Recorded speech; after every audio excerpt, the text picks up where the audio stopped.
Party ఆవిర్భావ దినోత్సవం సందర్భంగా BRS working president KTR Telangana భవన్లో పార్టీ జెండా ఎగురవేశారు. తర్వాత గన్ పార్క్ చేరుకుని తెలంగాణ అమరవీరుల స్తూపం వద్ద నివాళులర్పించారు.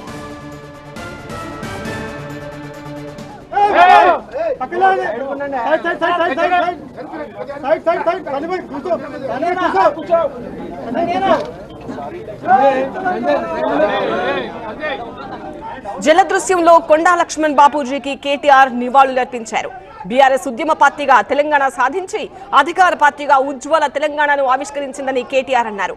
ఇప్పుడు ప్రతిపక్ష పార్టీగా ప్రజల పక్షాన నిలబడి పోరాడుతోందని కొండా లక్ష్మణ్ బాపూజీ, ఆచార్య జయశంకర్ తెలంగాణ ఉద్యమానికి టీఆర్ఎస్ పార్టీకి స్ఫూర్తి అని కేటీఆర్ తెలిపారు. జలదృశ్యం నుంచి బీఆర్ఎస్ నాయకులతో కలిసి కేటీఆర్ వరంగల్ సభకు బయలుదేరి వెళ్లారు. పెద్దలు కొండా లక్ష్మణ్ బాపూజీ గారు కానీ, స్వర్గీయ ఆచార్య కొత్తపల్లి జయశంకర్ గారు కానీ ఈ ఉద్యమానికి, మా పార్టీ ప్రస్థానానికి ఒక రకంగా చెప్పాలంటే స్ఫూర్తి మూల స్తంభాలు వారు.